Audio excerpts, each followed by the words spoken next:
Hello guys! Magluluto na naman tayo ngayon ng beef steak. Pinoy version.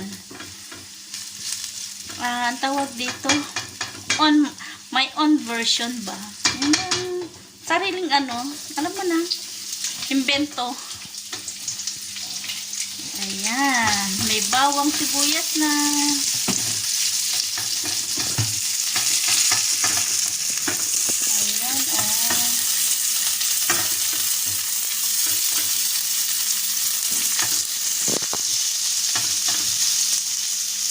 Ito naman ang beef.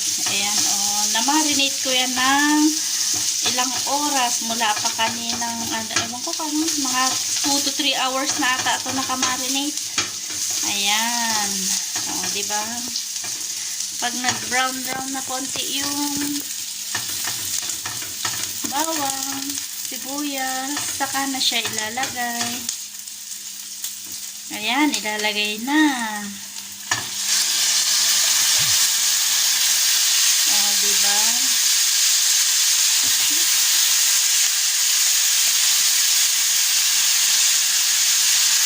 Sinisimot niya talaga, para walang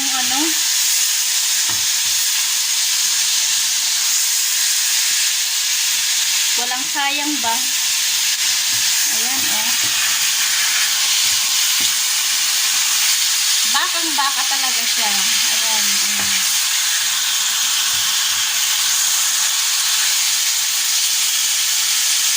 Halo-halo. Pwede naman sanang ibibiling. Halo-halo pala. Ayan, halo ng halo. Diba? Takpan muna natin para maluto.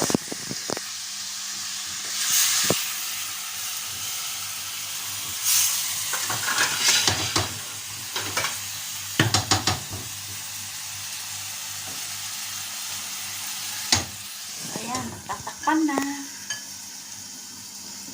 Lagyan pa ng asin? Konti lang. Ayan, kulong-kulo na. Pabukas nga. Mainit. Mainiton. Wala mainiton. Ayan, kulong-kulo na.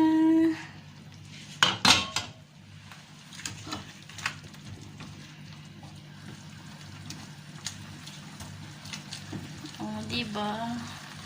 Malapit na siguro yung mahinog. Ang daming asin. Ayan. Tapos, lalagyan niya ng Maggi cubes. Ito yan,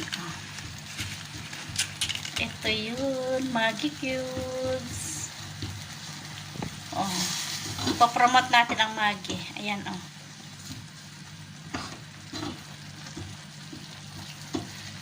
Ayan, Maggi. Papromote natin.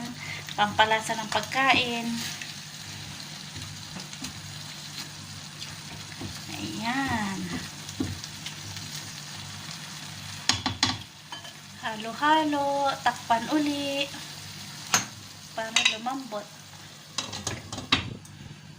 Ayan, binuksan uli. Titingnan. Ano kaya sunod na ilalagay? Wow.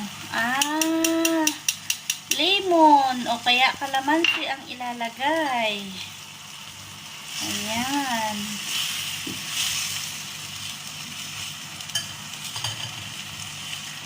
Ayan, halo.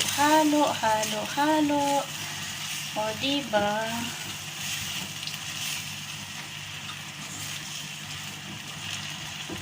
Marami kasi kaming paprika, kaya nilagyan ko ng paprika. Shout out sa mga team playlist.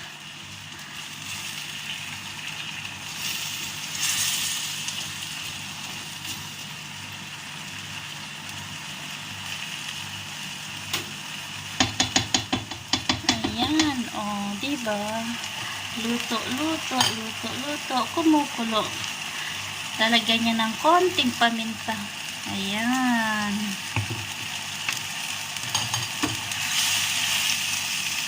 nakatikim?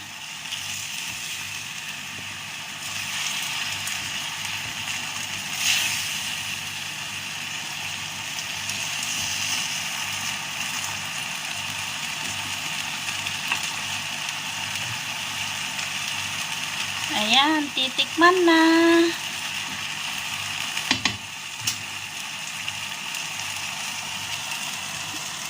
Ayan, tatakpan uli. O, diba? Ang sarap-sarap naman. After 5 minutes, pwede nang hanguin. Hinog na. O, shout out sa mga team playlist. Lalong-lalo na kay Founder Lane. Dalagang Isay, Ate Joanne,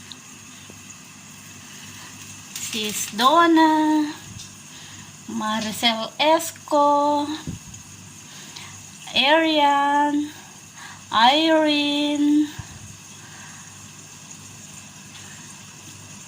kay Shano, kay Kuya Tomas, Kuya Ron, kay Nesron.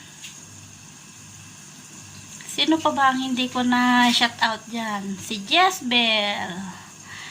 Si Shano yung napakaraming ang lakas-lakas ng wifi niya. Pwede makikabit?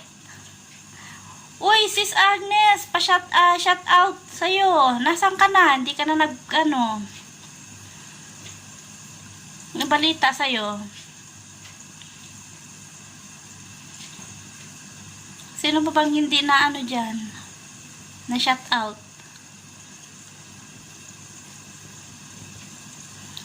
Sis Donna. O, sino pa ba? Nori.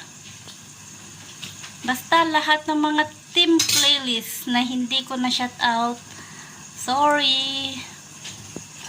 Ayan, bubuksan na at ilalagay ang last part. Wow!